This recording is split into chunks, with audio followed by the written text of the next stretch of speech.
Magandang gabi po mga kababayan. Kasama ko po ngayon ang magkaklase, dalawang legend po ito. Magkaklase sa 11th Congress, ang si... Hi guys, maulan na umaga sa inyong lahat. Ito po ang inyong lingkod, si DIY KKB Informative. At natunghayan yung intro ko. Sino kaya itong dalawang magkaibigan at nagkasabay pa sa 11th Congress? So, nakaka-excite. Sino kaya itong dalawang to? At bago po ako magsapol, i-reveal natin itong dalawang magkaibigan na to sa 11th Congress. Ako po muna yung magpapasalamat sa aking mga viewers at lalong-lalo na sa aking mga subscriber na patuloy na sumusuporta sa inyong abang lingkod, si DIY KKB Informative. So, itong ibibideo natin, ano to? Exclusive! Kaya medyo biglang nagising. Oh, sino kaya itong dalawang itong magkaibigan na ito magkaklase pa sa 11th Congress? So, 11th Congress, ano na ba ngayon? 19th Congress na ngayon, di ba? 19th Congress ba? Tama ba ako, guys? O 20 Congress na? Ano ko 19th Congress eh? So, ito 11th Congress. Ang tagal na nito. Siguro mga ano na to, mga senior na itong magkaibigan na to. Tunghayan natin guys, ating pakinggan to si Senator Bongo, kung sino tong kanyang ini-introduce na to. At sila'y kumain sa isang kainan at nag-chit-chat, kwento-kwento, gano'n. So, medyo na-excite na ako. Sige nga, simulan na natin.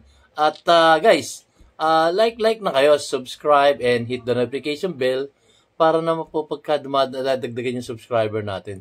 Medyo ako'y, kumbaga, nagkakaroon ng inspirasyon. Kayong aking mga viewers at subscriber, nagkakaroon po ako ng inspirasyon. So, salamat po dun sa mga bagong subscriber ko. Nadagdagan tayo this day. Nadagdagan tayo ng I think, hindi ko na check bago ako mag-video. Pero anyway, nasa na tayo more than 10,041, something like that. 10,041 na. So, salamat po sa inyong lahat. Salamat po sa pagsuporta nyo sa akin. At yung mga viewers na hindi pa nakaka-subscribe, kindly subscribe. Inspirasyon ko po ito para mabigyan pa kayo ng mga magagandang balita o mga nangyayari sa ating palipalibot dito sa ating inang bansang Pilipinas. So, simulan na natin. Thank you so much sa mga magsusubscribe pa. Thank you so much sa aking mga subscriber. Thank you po. At ito na. Ituloy na natin. Senator Bongo, sino ba itong dalawang to? Ito na po.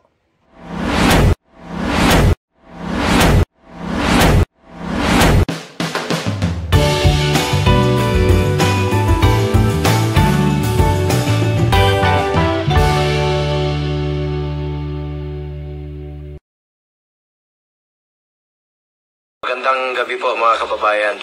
Kasama ko po ngayon ang magkaklase, dalawang legend po ito. Magkaklase sa 11th Congress, ang si Uncle Sani Belmonte, former speaker 2001 at naging speaker po ng 2010 at 2016. And of course, si Tatay Digong, kaklase sila sa 11th Congress bilang kongresista at naging mayor. Halos magkasabay rin po sila, naging 3-term mayor at naging presidente naman po si Tatay Digong. Unahin ko lang po, nandito si Uncle Sani Belmonte, Speaker Sani Belmonte. Magandang gabi po sa inyo. Talagang this is a terrific coincidence that I'm very happy about. Isipin nyo na nalaman ko from Senator Bongo na nandito si Presidente PRRD, and actually, outside of being president and being a government official, we have been friends since we were congressmen together. Kaya matagal na kami magkaibigan. And I'm so happy that I see President Duterte naging presidente, pero walang pagbabago. Ganun pa rin siya. A very humble person na pagka kinakausap po, sarap ng usapan din yung pareho. no? And I'm very happy for this opportunity. Butit nagkita kami. At actually, in the back of my mind, I was really planning to pay a visit to Davao at satsatan lang. Pero look at this opportunity na naibigay sa akin. Dahil sa nagtawagan na kami ni Senator Bongo, eto, dito kami tatlo ngayon, pagkakasama rito sa kainan. Kumain kami. So, I'm really very grateful. Alam mo, at saka si President Duterte really is a person I admire. Walang yabang ito, walang yabang, di prinsipyo, and ganun pa rin siya hanggang ngayon. And it's a great honor na magkasama-sama kami ngayong gabi. Actually, gusto ko talaga magdaan sa Davao at pakipagsatsatan na sa kanya. Pero here's this big chance. So, kaya ipopostpone ko lang muna yung Davao, pero I'll definitely go there also. Kaya, thank you, Mr. President. Thank you for being here with you and exchanging views with you. At maraming salamat sa kay Bongo. Ito, kung tawagin namin ito nephew. Why? Dahil sa misis ko si Betty Go Belmonte. Go rin. Kaya, Salamat, Uncle. Ito naman po si Tatay Digong. Klase po sila. Mga kababayan ko, I am really honored to be with the Speaker Belmonte. Speaker man ang tawag ko sa kanya. Talagang speaker siya. To be with him, to break bread, including my wife here. And for the longest time, we have not seen each other. So I consider this a very enjoyable moment in our lives. You know, life is getting to be shorter for us, kaming matatanda na. But whatever little time left for us dito sa buhay at nakikita kami, we always reminiscence and remember the days during the Congress and during the time when we were out of the country. Nagpapasyal kami, including everything sa Middle East. Kaya lang, what struck me at that time was, pauwi na kami, nag-peel off siya. And he said, I'm not going with you because sabi niya, pupunta ako ng Luxor. Sabi ko, mag-isa ka lang, sir? Sabi ko, is it dangerous thing to do? Sabi, no. Sabi ko, adventurous talaga ito si Speaker Belmonte. Kaya marami siyang experience. Pero I admire him and I consider him one of my closest friends. Salamat po. Nakakatawa po ang magkaklase sa 11th Congress noong 1998. Naging speaker po si Uncle Sunny Belmonte at bumalik po muli as speaker. At si Tatay Digong naman po naging mayor at naging presidente. Pareho silang 3-term mayor ng kanilang mga syudad, no? Quezon City si Speaker Belmonte at Davao City naman po si Mayor Rodrigo Duterte. Naging Pangulo. Ngayon nagkita sila muli. Mga magkaklase.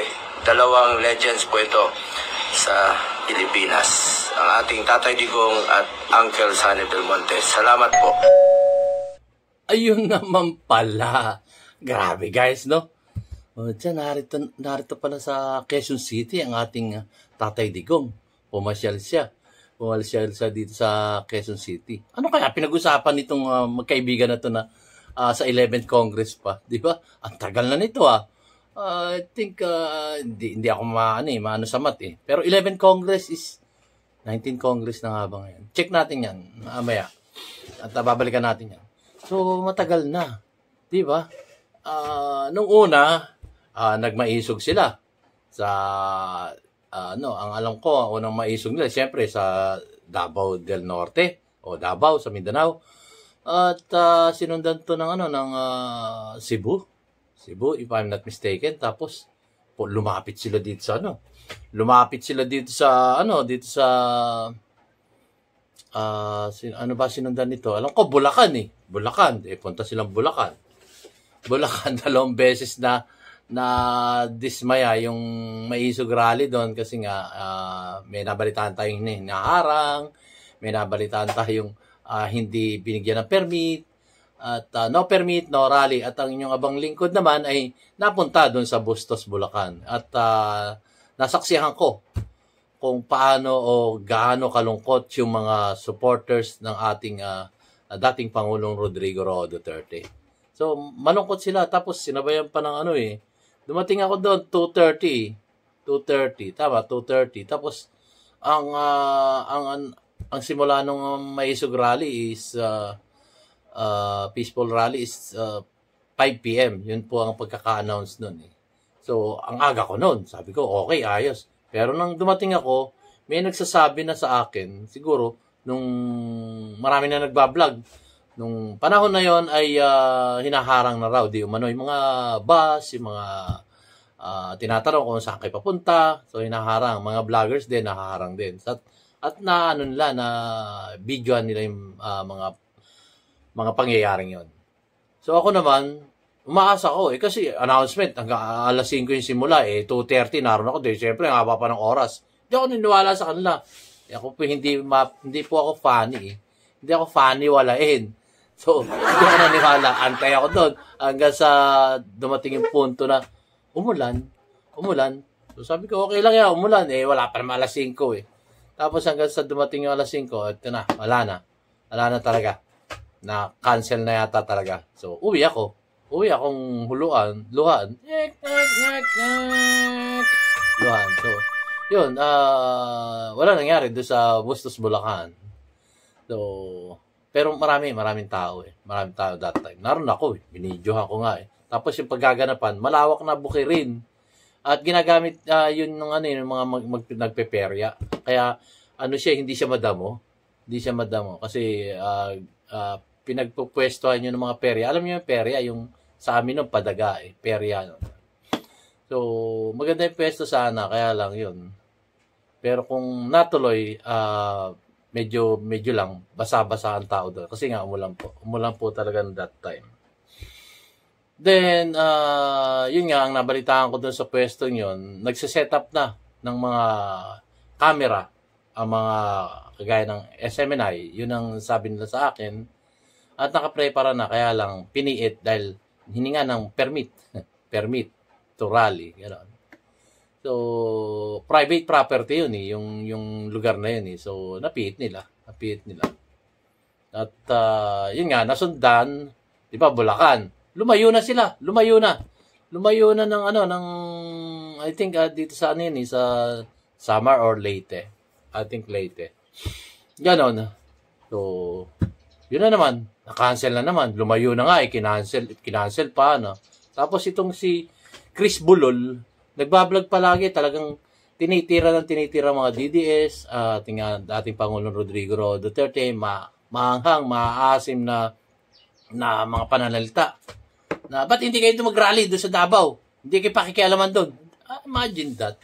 Parang wala na tayong freedom na nakasaad sa ating constitution. Tapos, kumbaga, yung kanyang 200,000 viewers, may mga nanonood pa naman. Tinitingnan ko rin yung views eh. Nagpo 40,000, 30,000 ng views. Wow! Ang daming hindi, malamang, alam ko yun, hindi lahat yun ay mga anti-Duterte, gano'n. So, ito, makaano to eh. Ewan ko, ang boses nito, parang, kung mapapanood nyo si Chris Bulol na, parang ang boses niya is, ano ba tawag dito? Baka ma-misinterpret ako eh. Hindi pala Chris Bulol. Si Congressman Atrasambahanti pala to. Sorry guys, baka kasi may kapangalan to eh. Baka ma-misinterpret ako. Pero ang boses nito, ma-identify nyo, parang announcer sa bingo. Yung bingo, yung letra na B! Ganon. Sige, tapya na kayo. Parang ganon ba? Maganda boses nun. Pang bingo nga, kung kayo napunta sa peryahan, pagka kayo maglalaro ng bingo, ganun ang boses nun. Ang ganda ng boses, parang pambingo nga eh. So, ako, suggestion ko sa kanya, punta na lang siya sa sa peryahan, tapos mag-apply siyang yung nagbobola ng bingo. Kidding aside, guys, hindi ako nang-away dito. Kaya lang mali pala yung pangalan. Erase yun. Yung Chris Bulol, hindi pala siya. So, anyway, guys, eto, palapit na ng palapit. Lumayo na nga pa dun sa di ba, sa Samar. Tapos, kumbaga, hindi sila pinayagan doon dahil hindi pinayagan ng permit. Tapos, tumaas pa yung air ticket, yung ganun. Kasi, pag pumunta ka ng Samar Leyte, tagal yun. Dadaan ka pa ng Bicol pag nakabas ka lang noon. Tapos, tatawid ka pa ng ferry boat. Dadaon kayo, it's either Matnog o Allen. Tama ba? From Matnog going to Allen or Alegria, yung touchdown ng ferry boat.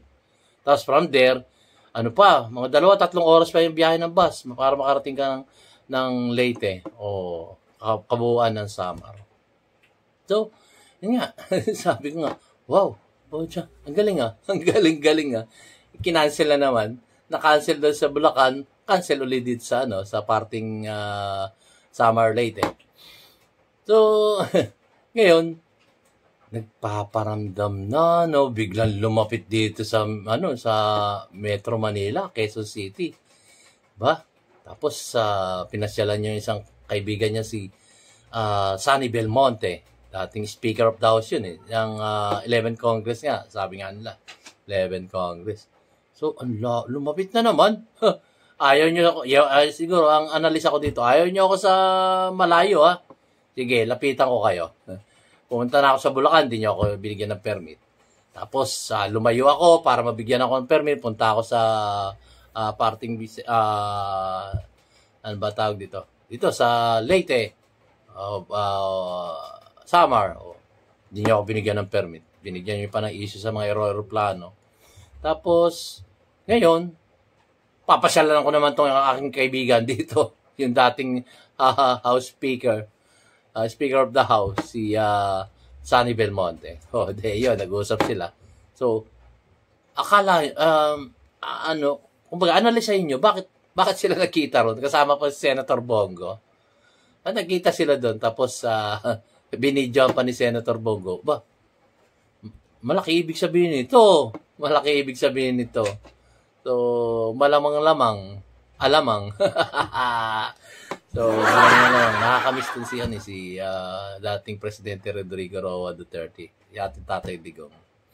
So, malamang-lamang malapit na yung malapit na yung State of the Nation address natin Pangulo, di ba? So, abangan, ang susunod na kabanata, very exciting talaga naman. Parang parang lang yung ebidensya na di umano na merong pulboronic video, na di umano ay meron pang picture, yon. Tingnan natin. Kaya nga yung ebidensya na yun, wala, lang yan, parang lumalabas, lumalabas parang ganito yan guys. Black propaganda. Lumalabas na gano'n kasi bantulot pa sila. Parang may timing pa nga raw sila. Timing. Fireworks, gano'n. So anyway, nakita natin ang ating nagsalita, ang ating dating Pangulong Rodrigo Roa Duterte, si Tatay Digong. At ano purpose niya? Punta na Quezon City, di ba? Question mark. Ano ang susunod na kabanata? So, abangan natin yan. Dami nating naabangan, Very exciting. Habang lumalapit yung Independence Day, ang independensya sa June 12, parang nagkakaroon ng kumbaga sa teleserye, palapit na. Ang sabihin na, 4 na kabanata lang, patapos na ang nobela. Mga ganon. So anyway guys, medyo masaya lang ako na nakita ko ng lumapit dito sa Quezon City ang ating dating Pangulong Rodrigo Roa Duterte. Na hindi pa natin alam kung anong kumbaga balakin. Siguro pumasya lang talaga doon sa kaibigan niya si dating Speaker of the House na si Sonny Belmonte. Sa Quezon City lang yan Anyway, abang-abang tayo. Abang-abang. At least narinig natin ang boses ng ating Tatay Digong. So, okay. Sige, abang-abang lang tayo. So, bago ako magtapos, ako po'y muling magpapasalamat sa aking mga viewers at lalong-lalo na sa aking mga subscriber na patuloy na sumusuporta sa inyong abang lingkod, si DIY KKB Informal. Maraming salamat po sa inyo. Maraming salamat po. God bless the Philippines. God bless each and every one of us living here in the Philippines. At tayo pagpalain ng Diyos sa mga makapangyarihan sa lahat na may lalang ng langit, lupa, dagat, at ang buong sangkatuwaan. Maraming salamat po. See you on my next vlog, guys. Thank you po. Like, share na. At subscribe na kayo. Inspirasyon ko yan, guys. Inspirasyon ko yan para sipagin naman ako. Maraming salamat po. Shukran.